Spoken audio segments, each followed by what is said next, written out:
Gracias por continuar aquí en la clase de instalaciones eléctricas en baja tensión. Continuamos con el video del fabricante SquareD presentando el combo I-Line Panel Board en un solo tablero. Estamos escuchando a Ralph Sanders hablando acerca de los tipos de interruptores que se pueden instalar en este tablero. En la parte baja del tablero se puede apreciar que está la barra I-Line, la barra que pertenece al tablero I-Line, la barra vertical, la barra de cobre cubierta por este aislamiento en color rojo. De ahí se deriva la parte superior donde se pueden conectar los distintos tipos de interruptores. Está comentando Ralph Sanders que se pueden conectar interruptores QO o QOB. Esperemos que ahora sí ya hayan escuchado bien esta parte. Aquí vamos de nuevo.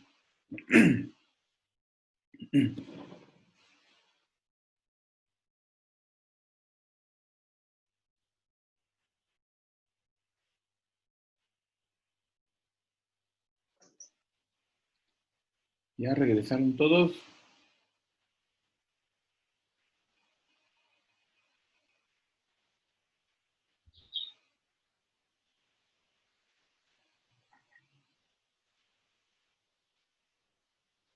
Chicos, ¿quién falta?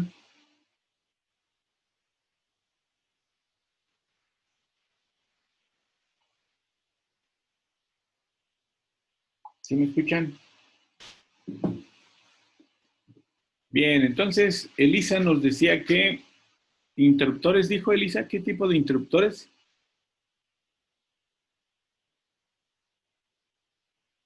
¿Dijo usted electromagnéticos o termomagnéticos?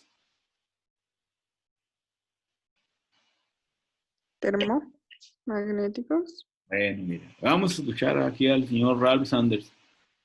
Sí, sí está clara la idea, muchachos. Es en un solo tablero. Ahora existe el tablero de distribución y el tablero de alumbrado, el panel board o el switchboard. En la parte inferior está la barra donde con esa cubierta de color rojo, ahí llega la alimentación y de ahí se deriva para los interruptores que están hacia abajo y los que van hacia arriba. Entonces le preguntan qué tipo de interruptores se pueden instalar en este tablero. Vamos a escucharlo bien, a ver si ahora sí ya les queda clara la idea. Here on the top section, we can install either QO, Q or B in the NQ section, or ¿Qué tipo de interruptores se instalan ahí? Lo dice claramente. QO y QB. Ándele, el QO o el QOB. ¿Sí? Bueno, la gran pregunta es, ¿cuál es la diferencia entre un interruptor termomagnético QO o QOB? Para eso, vamos a mostrárselos aquí. ¿Sí ven ahora la página de Schneider Electric? ¿Sí la ven? Sí. Sí. Vamos primero con el QO. Ah, qué cosas aquí se me atravesó esto. Vamos primero con el QO.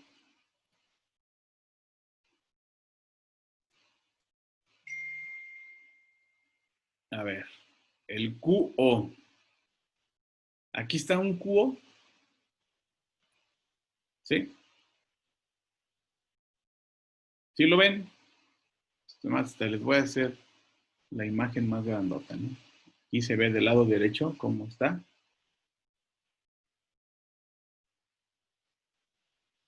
Este es de 100 amperes y es de 10 kiloamperes de falla y puede estar en 120, 240. Este es un QO. ¿De acuerdo? Bueno, vamos a ver otro. Uy, caracoles, es muy chiquito.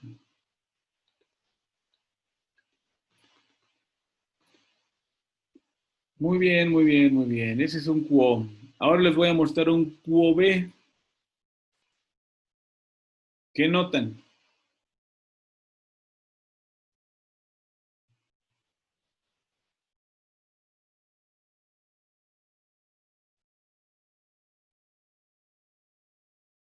¿Ya vieron la diferencia?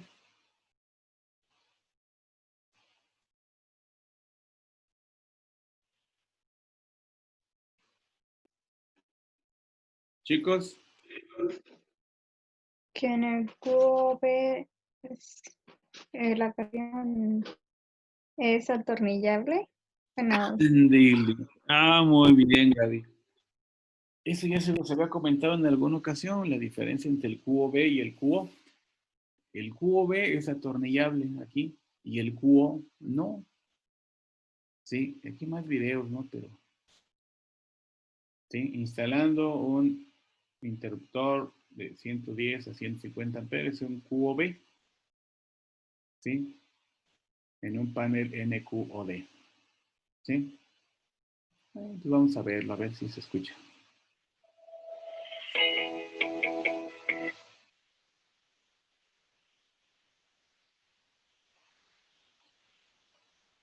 ¿Sí se escucha? Today I'm going to show you how to install a QOB 3125 pH breaker in an NQ panel. Remember to turn off all power prior to working on any electrical equipment. Proper PPE gear should be worn at all times. Let's go ahead and take the breaker and align it to the interior of where we want to install the breaker. As you can see, this takes 6 spaces for mounting the breaker. Let's go ahead and screw the terminals to ¿Sí the ve el connectors tornillo? on the interior. Go ahead and seat the breaker properly across the branch connectors. There is a clip behind the lugs, and if you press firmly, it will firmly attach to the interior. Ah, qué rápida es esta señorita, ¿verdad? Sí vieron que está la barra del tablero, las barras verticales, se coloca el interruptor QOB, se ponen unos tornillitos y después se empuja hacia la derecha. Y ahí está instalado un QOB. Bueno, entonces ya está clara la idea. QO y QOB. Ahora regresemos con el señor Saunders. Vamos a dejarlo que termine. Frames in the NF section. This 26-inch wide enclosure allows for the mounting of a 30, 42, or 54 circuit NQ or NF lighting section. ¿Cuántos interruptores pueden entrar?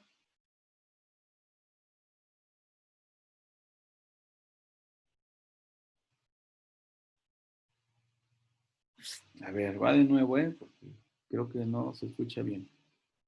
For the mounting of a 30, 42, or 54 circuit NQ. ¿Cuántos circuitos pueden entrar? 30, 40 o 50. y 4. Ya se enojó Elisa, ¿verdad? I-line combo. Dijo, ahora sí le va, pues ya que tanto está diciendo. NF section. This 26-inch wide enclosure allows for the mounting of a 30, 42, or 54 circuit NQ or NF lighting section, 54, coupled with the 54. I-line section with 18 inches of unit mounting space. Okay, let's move over to the duplex configuration. It's available in 32 and 44-inch width boxes. Ralph, talk about the differences between the duplex and single. Obviously, we have 2 lighting sections instead of 1. Well, Jeff, this is where the contractor or engineer can really save square footage for the customer, especially in the electrical closet. We give back square footage to the retail space. By hard busing 2 NQ or NF sections to the I-line section, we can really see space savings. There's no need for a large power panel board with only a few large feeders, feeding over to a couple of lighting sections. Now, the I-line combo panel board provides for several large feeders on the I-line bus stack, and yet provides for the economy of the smaller, more cost-effective one-pole breakers. In the NQ and NF sections, we continue to offer the same QO, QOB, QOGFI people protection products that our contractors have trusted for decades. And the smaller equipment protective devices, or EPD devices, in the NF. What size I-line breakers can we install here? And is there an installation process for where the breakers can be installed on this I-line? Well, the i-line combo panel board accepts up to a 1200 amp 80% rated P-frame breaker or up to 800 amp main lugs. And don't forget, since it's Ahí está hablando de que tienen un interruptor en marco P de 1200 amperes, ¿sí? Y que puede tener estos, ¿qué tienen en particular? Tienen unidad Micrologic, ¿de acuerdo? Es la unidad que los puede volver de 1200, de 1000, de 900, de 800 amperes en función de los ajustes que se le hagan a estas perillas que están aquí. Entonces, en este combo, como le llaman, aquí está un interruptor marco P. Sí, y esos son hasta 1200 amperes. Obviamente tiene que ser de ese tipo porque habrá mucho más corriente circulando en este tablero. You can place dissimilar breakers next to one another. The orientation of the panel board is always with the i-line bus stack at the bottom. This is consistent with the National Electric Code requirement that states when a breaker is mounted vertically, the handle must fall to the open position. In other words, on has to be up. That's all the time we have today. Be sure to ask your Square D distributor about the new i-line combo panel board, or visit our website and you'll see the i-line combo panel board in both single and duplex is a simple and innovative solution, providing space-saving and flexible design. Thank you for joining us, and remember, make the most of your energy with Schneider Electric. ¿Qué les pareció, muchachos?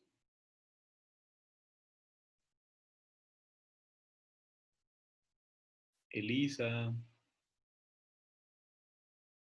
Gaby, Hilda. ¿Quién más está?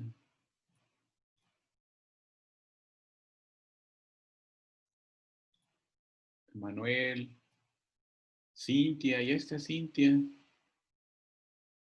Hilda, Adán.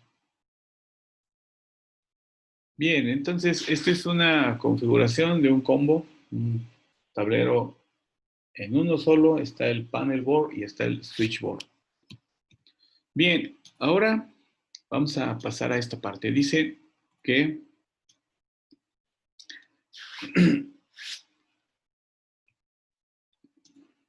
los tableros de distribución y los tableros de alumbrado y control en lugares clasificados como peligrosos deben cumplir con las disposiciones que están citadas en el artículo 500 hasta 517 de la norma oficial mexicana. Y solamente les comenté que eran los lugares peligrosos o que un área peligrosa como era. Y les dije que la clase 1 es donde hay gases, refinerías, industrias químicas, petroquímicas. La clase 2, industrias de alimentos, bebidas. La clase 3, fibras o partículas volátiles presentes en lugares, pero poco probable de que permanezcan en suspensión para producir mezclas inflamables. ¿Sí?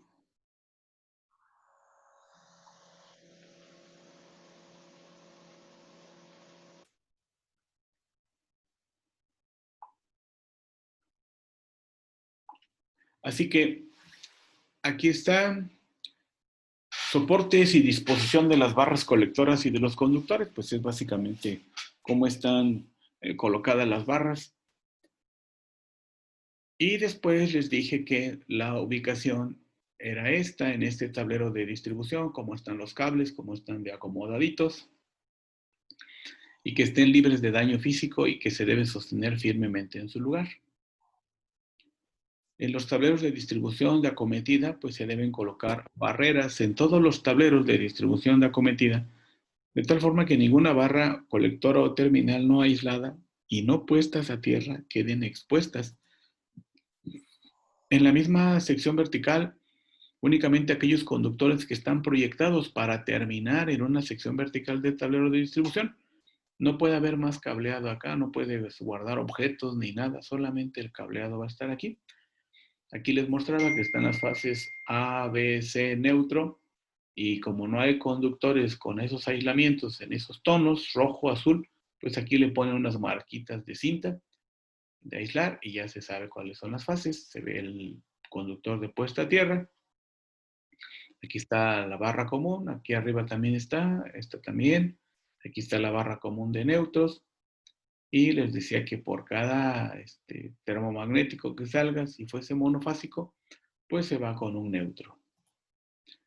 Los tableros se tienen que identificar en cuestión de cuál es la fase que está más alta.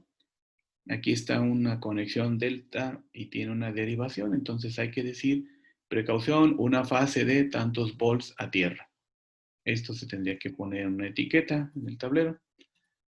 Sistemas no puestos a tierra, un tablero de distribución o panel de alumbrado y control que tengan un sistema eléctrico no puesto a tierra, como lo permite la sección 250.21, debe de tener la leyenda que diga precaución, sistema no puesto a tierra, que opera a X cantidad de volts entre conductores. Generalidades. Se permitirá, pero no se exigirá que los que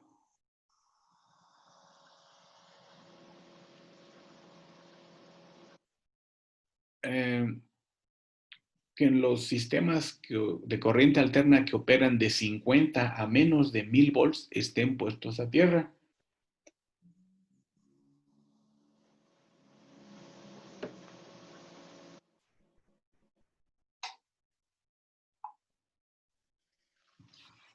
Aquí hay algunas situaciones, miren. El espacio mínimo de curvatura. ¿Sí? Esta curva que ven aquí, aquí viene el cable y sube al interruptor, ¿de acuerdo? Eso es muy importante, muchachos. Miren, viene aquí el cable y llega, ¿no? ¿Sí? Y de aquí llega para acá y llega para acá. Pero en función del calibre del conductor, se debe de tener un espacio mínimo de curvatura, ¿sí? Del cableado, ¿sí? Miren, lo voy a poner con esta figura de acá. Tal vez no les quede claro, pero ahora sí. El radio mínimo de curvatura. Aquí este es un cable de energía. ¿Pero de qué se trata? De que usted, si tiene un cable de este tipo, necesita, cuando vaya a dar una curva, cuando vaya a dar una vuelta ese cable, y al menos para estos cables que son a 35 kilovolts, ¿sí? Se requiere mínimo el radio de curvatura, este radio, como si fuese a hacer usted una circunferencia con el cable, de 14 veces el diámetro, ¿sí? De tal manera que si a usted le dan un trozo de cable de 1 metro y le dicen, a ver, hazle una curva, pues mínimo usted necesita una distancia de 14 veces el diámetro. Entonces a eso se refiere con el radio de curvatura aquí, ¿sí? Espacio mínimo de curvatura, esto. No puedes bajar el cable aquí pegadito en esta zona, no puedes bajar aquí el cable y que dé vuelta hacia acá, ¿no? A eso se refiere, ¿sí? Entonces se tiene que guardar cierta distancia para que pueda hacer la curva. Y eso está indicado en la sección 312.6. Los conductores, ¿sí? Los conductores en las terminales o los conductores que entran o salen de gabinetes deben de cumplir con lo que se indica en A hasta C. Aquí está la tabla que dice espacio mínimo para el doblado de los cables en las terminales y ancho mínimo de las canales para alumbrado. Si yo tengo un cable de calibre 500 que está aquí, necesito, si llevo un cable por terminal, necesito una distancia de 15 centímetros para hacer la curvatura. Si llevo 3 cables, necesito 25 centímetros para hacer una curvatura. ¿Sí? Los conductores que no entran ni salen por la pared opuesta, como lo dice la tabla 312.6, aquí está. Espacio mínimo para el doblado de alambres en las terminales. Este es alambre, muchachos, y este de acá es cable, ¿sí? Este es para cuando usted está manipulando cables, esta tabla, y por ejemplo para el 500, aquí acuérdense, 500 para un calibre, un conductor, llevamos o se requieren 15 centímetros. Cuando es cable de alambre, para el 500 se requieren 35 centímetros, ¿sí ve? Entonces cambia pues. Esto es para comentarle nada más los radios de curvatura. ¿Cómo se identifican los tableros ya en campo?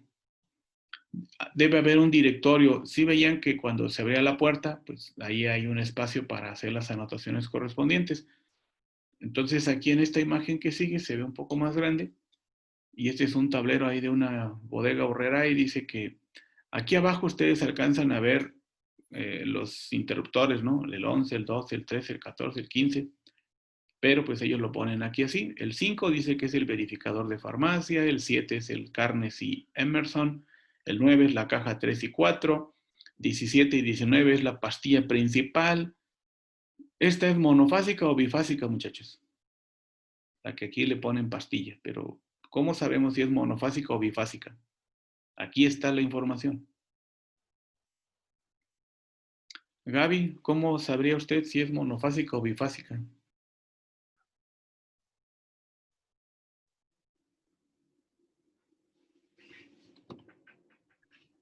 Miren, aquí están usando un circuito, un polo. Este utiliza 2, entonces este es bifásico, ¿sí? Sí. El pez polo, entonces. Era lo que iba a decir Sí, que es bifásico. Ok. aquí están. Aquí dice 2P, 2 polos Ujú, de 40 ok. niveles. Y aquí está un polo de 30, un polo de 15, un polo de 30. Estos son monofásicos. Aquí hay espacios libres. Aquí está para la parte de reloj checador, salchichonería, caja 1 y 2, recibo, RH, personal. Entonces, esto es un directorio que todos los tableros lo deben de tener para saber qué se va a interrumpir cuando un termomagnético se abra o deje de funcionar. Los que dicen libre no tienen. Los que dicen libre no tienen, en efecto, y ahí Ok. estaría nada más una cubierta de color negro, ¿sí? Si este fuese el tablero, y aquí están los que sí, físicamente sí están, se ven así, ¿verdad? Ándale. Y los que no tienen nada estarían así. Este es el interruptor, y este sería una tapa de color negro nada más, indicando que ahí está disponible ese espacio. Muy bien. Así que ahora dice, distancia para el conductor que entra en el envolvente de la barra conductora. Cuando los tubos conduit u otras canalizaciones entran por abajo de un tablero de distribución, aquí se ven los tubos conduit y la alimentación entra por aquí abajo.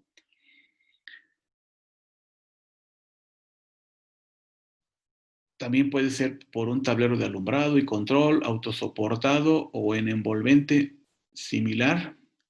Debe haber espacio suficiente que permita la instalación de los conductores en el envolvente. Si ve de aquí, la parte baja del tablero hacia la parte donde están aquí las barras, pues hay una cierta distancia.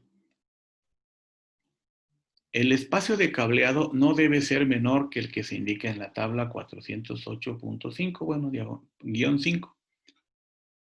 Espacio mínimo para los conductores que entran en el envolvente de las barras. Conductor, barras colectoras aisladas, sus soportes u otros obstáculos tiene que haber 200 milímetros, 20 centímetros. Barras colectoras no aisladas, 25 centímetros. Sí, aquí estamos viendo en esta parte, estas son barras aisladas, ¿estás de acuerdo?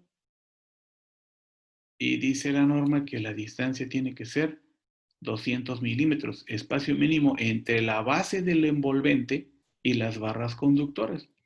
La base del envolvente, aquí está, esta es la base del tablero. Y de aquí hacia acá, pues ahí se puede apreciar que hay más de 20, ¿no? Acuérdense que la norma pone los lineamientos mínimos. ¿sí? Ya si usted le da espacio un poco más, pues es mucho mejor. Este es un tablero A-line. Aquí se alcanza a ver en detalle este espacio que está aquí. Nada más lo hice más grande acá. Aquí vean cómo están identificando las fases. 1, 2, 3. 1, 2. Así que acá dice ahora, en un tubo conduit, bueno, el tubo conduit o la canalización, incluyendo sus accesorios terminales, no se deben elevar más de 7.5 centímetros por encima de la base del envolvente. Aquí está la base, ¿sí? Y esta imagen la hice más grande acá. Y aquí alcanzan a ver el tubo que está llegando aquí. Y aquí tiene su contratuerca, ¿de acuerdo? Pues se refiere a que esta altura no puede ser más allá de 7.5 centímetros. ¿Por qué? Porque si esto está muy arriba, digamos que hasta 7.5 centímetros o que llegue más alto, pues, que esta base llegue hasta por acá, pues ya te limita espacio para el acomodo de tus cables.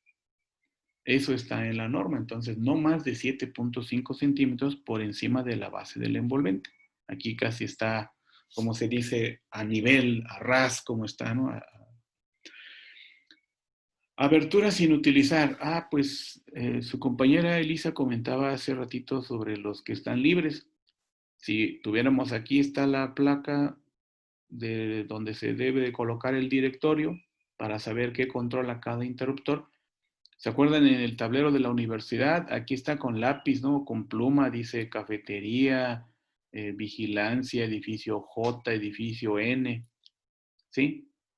Entonces hay que hacerlo en un directorio. Aquí se debe de pegar. Y aquí está, los que dice aberturas sin utilizar, pues deben de estar tapadas, ¿no? Estos son para los interruptores que van en este tablero de distribución. Los que les comenté de bodega horrera, pues son de un panel board o un tablero de alumbrado y pues obviamente las ranuras son más chiquitas. Estos son trifásicos, los de allá eran monofásicos y bifásicos. Así que las aberturas sin utilizar para interruptores automáticos y desconectadores se deben cerrar utilizando tapas de cierre, identificadas u otros medios aprobados que proporcionen protección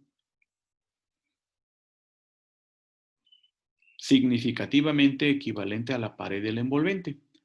A mí me ha tocado ver tableros en esas tiendas en las que no tienen esta parte. Sí. Y pues es un riesgo, ¿verdad? Porque una persona se puede acercar y puede meter la mano y se puede accidentar.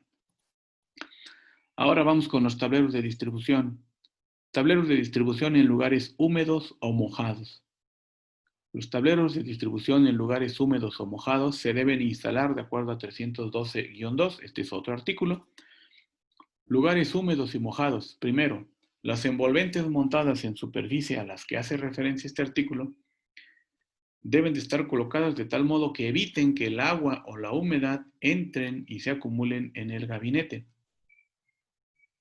¿Sí? Deben ir montados de modo que quede por lo menos 6.5 milímetros de espacio libre entre la envolvente y la pared. Esto no les puse aquí un monito, pero básicamente se refiere así. Pues aquí está la pared. ¿Sí? Aquí está la pared. Si es un lugar húmedo o mojado, como ahorita vamos a ver la definición, deben ir montados de modo que aquí, a ver si me sale. Al final casi no. Sí, aquí está el tablero. Si ven esta separación que hay aquí, esos son los 6.5 milímetros de espacio libre entre la envolvente y la pared. ¿Sí? Pues obviamente, este es el tablero y esta es la pared. ¿Sí? Pero ahora vamos a ver qué pasa con las definiciones. Mire, un lugar húmedo son lugares protegidos de la intemperie y que no están sometidos a saturación con agua u otros líquidos, pero están expuestos a grados moderados de humedad. Estos lugares, como ejemplo, incluyen sitios parcialmente protegidos bajo aleros, marquesinas porches, techados abiertos y lugares similares. Eso de la marquesina es lo que les decía hace rato, ¿no? En el tablero de la universidad. ¿Se acuerdan que les dije que aquí estaba el transformador y luego aquí estaba un muro y ese muro tiene algo así, ¿no?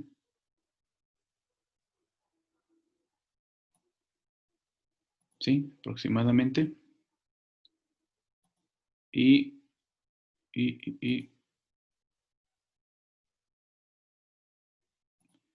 aquí está el tablero. A ver si cabe. ¿Sí se acuerdan que así está? Este es el tablero. Este es el transformador. Y este es el muro. Pues la marquesina le llaman a este pedacito que vuela hacia la derecha, ¿sí? Del muro hacia la derecha, a eso le llaman la marquesina. Entonces, ese tablero está así y dice que porches techados es como algo de un techito para una vivienda también. Y lugares similares y lugares interiores sujetos a un grado moderado de humedad, como en sótanos, graneros, almacenes refrigerados. Si usted va a instalar un tablero en un lugar donde tienen cámaras frigoríficas, pues debe de considerarlo que es un lugar húmedo.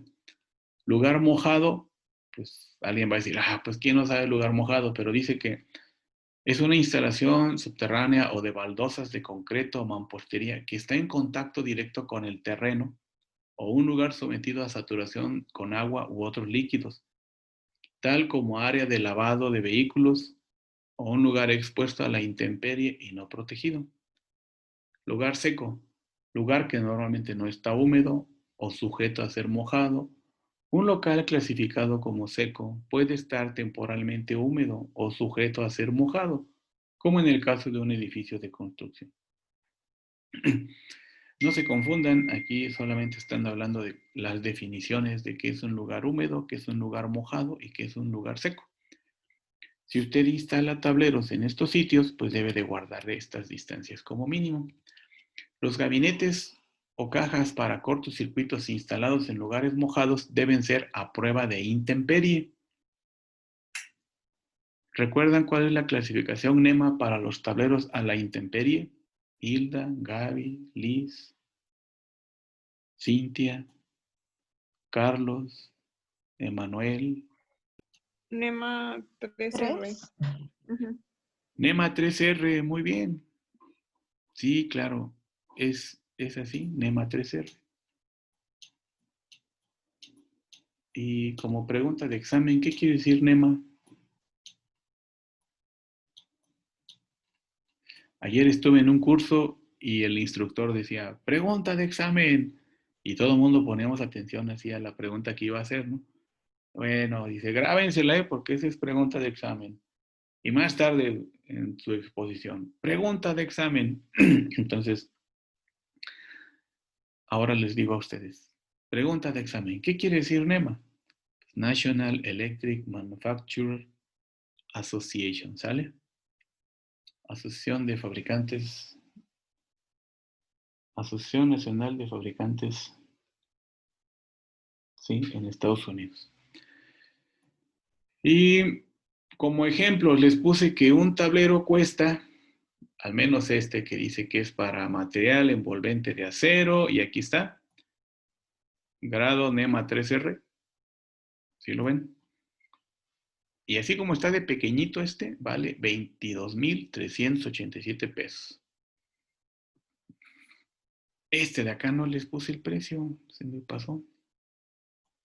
Pero este es NEMA 1. Bueno, este, NEMA 3R, es este. ¿Sí? Y este sería un NEMA 1. ¿Qué me indican cuando leen ustedes que dice que el tablero es NEMA 1? ¿Dónde puede estar instalado, Emanuel? Dentro de instalaciones. Excelente. Solamente está en el interior, en las naves, en los cuartos de control, ¿sí? Donde no estará expuesto a que le caiga el agua, que le entre polvo, suciedad, sobre todo el agua, ¿no? Entonces, esa es la diferencia, ¿no? Entre un NEMA 1 y un NEMA 3R. Y el costo, obviamente, es mayor para los NEMA 3R.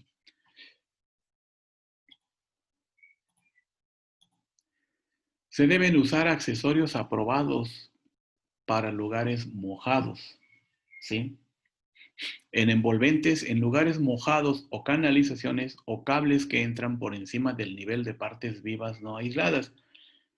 Este tubo que ven a la izquierda es una tubería de aluminio recubierta de PVC y uretano y está diseñado para instalarse en lugares donde puede haber una explosión. Digamos que por ahí va a ir el cableado. Los elementos que ven en la parte central también son para lugares o sitios donde se puede dar una explosión.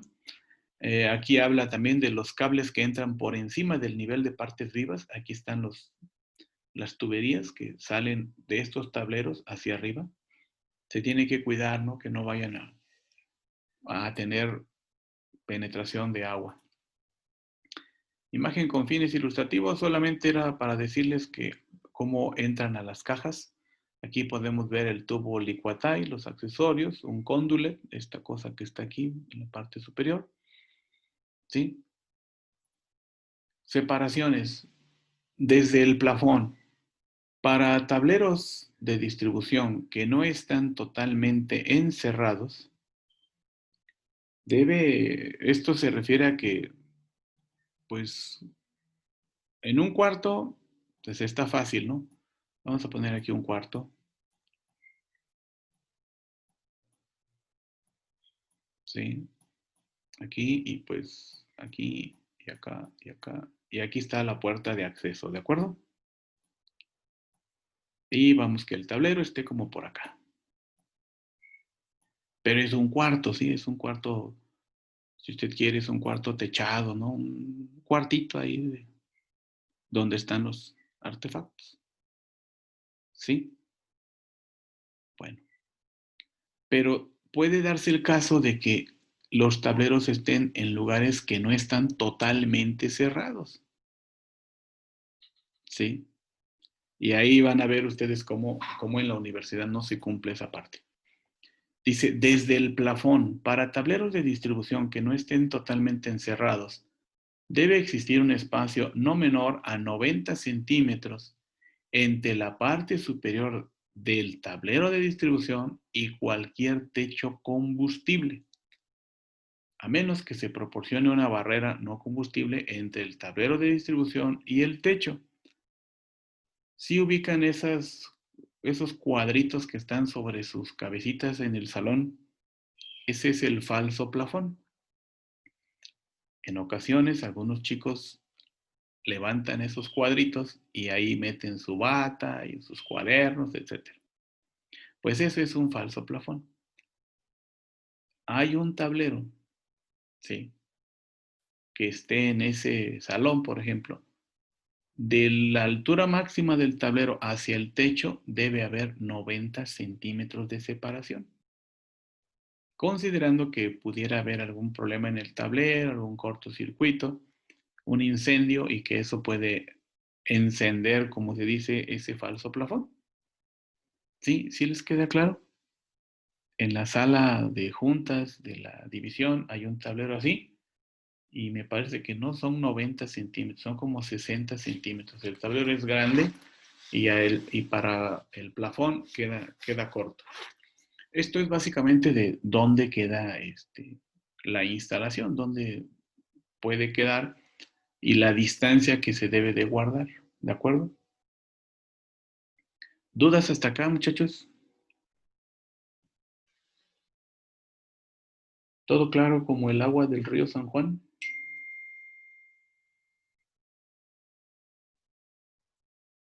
Sí, buenos Sí, días. profe.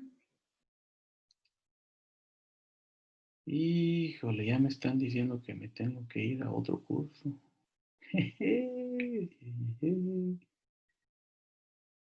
Bueno, que saque 8 de calificación para pasar. Muy bien, entonces aquí está otra recomendación. Dice, alrededor de los tableros de distribución, los espacios alrededor de los tableros de distribución deben cumplir con las disposiciones de 110-26. Aquí están los tableros. Ahorita los vamos a comentar. Regálenme un minuto en lo que me vuelvo a conectar. y ya vamos a partes de conclusiones finales. ¿Les parece? Regresamos, no se vayan.